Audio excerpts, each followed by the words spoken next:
नमस्कार. वैशालीज किचन मराठीमध्ये तुम्हा सर्वांचं मनापासून खूप खूप स्वागत. आज आपण लाल भोपळ्याच्या घाऱ्या किंवा घारगे कसे बनवायचे ते बघणार आहे. त्यासाठी लागणारे साहित्य आपण बघून घेऊया. मी या ठिकाणी 250 ग्रॅम लाल भोपळा घेतलेला आहे, कट करून घेतलेला आहे, त्याचं साल सेपरेट करून घेतलेलं आहे. 1 वाटी गूळ किसून घेतलेला आहे. तर आपण भोपळ्याला एका डब्यामध्ये किंवा पातेल्यामध्ये घालून 2 शिट्ट्या करून घेणार आहे, म्हणजे शिजवून घेणार आहे. त्याला पाणी न घालता शिजवा. कुकरमध्ये खाली पाणी घालायचं आणि मग याला आपण 2 शिट्ट्या करून शिजवून घेऊया. मग भोपळा गरम असतानाच परातीमध्ये काढून घेऊन त्याच्यामध्ये गूळ मिक्स करून घ्यायचा आणि त्याच्यामध्ये बसेल तेवढं गव्हाचं पीठ घालायचं आणि वेलची पावडर, जायफळ घालून आपण हे पीठ मळून घेणार आहे. भोपळा कापण्यासाठी खूप कठीण असतो, म्हणजे साल त्याची कडक असते. तर तुम्हाला ते जमत नसेल तर भोपळा त्याच्यामधल्या बिया सेपरेट करून कट करून डब्यामध्ये थोडंसं पाणी घालून कुकरमध्ये शिट्ट्या करून घ्या तुम्ही. आणि मग ते चमच्याच्या साह्याने पटकन गर सेपरेट होतो सालीपासून. तसंही तुम्ही करू शकता. तुम्हाला जे सोपं वाटेल त्या पद्धतीने तुम्ही करा. आता मी ह्या भोपळ्याला कुकरमध्ये 2 शिट्ट्या करून घेणार आहे. कुकरमध्ये पाणी घालून मी डब्यामध्ये भोपळा 2 शिट्ट्या करण्यासाठी ठेवून दिलेला आहे. भोपळा आपला शिजवून झालेला आहे.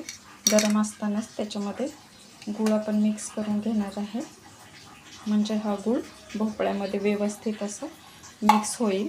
भोपळा छान शिजलेला पण आहे, तुम्ही बघू शकता. तर आता आपण चमच्याच्या साह्याने याला मिक्स करून घेऊया.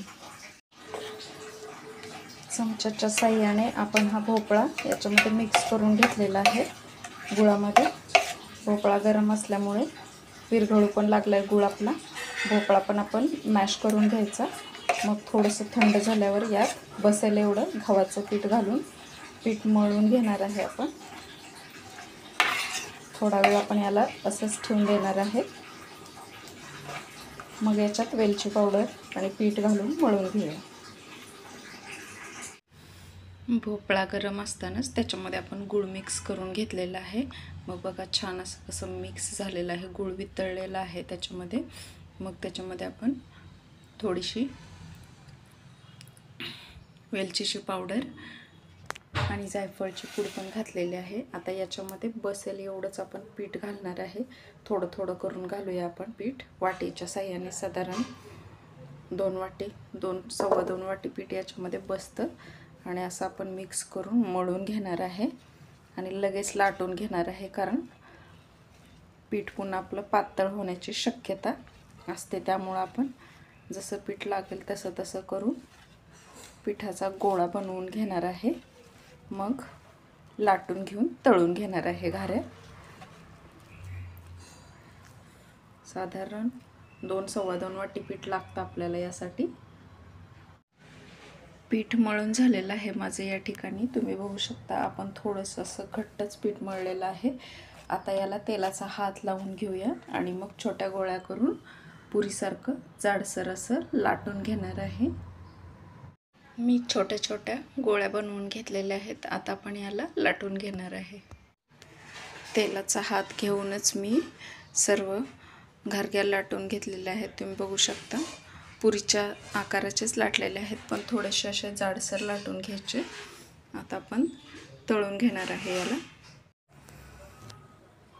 तेल गरम झालेलं आहे आपलं. आता मी ह्या घारगे तळून घेणार आहे.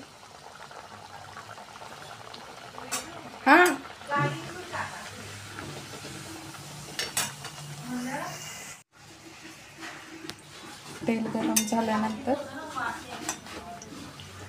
मी असं घारगे टाकून घेतलेले आहे तेलामध्ये. बघा किती छान टम्मस फुगलेलं पण आहे. मंद गॅसवरच आपण याला तळून घेणार आहे.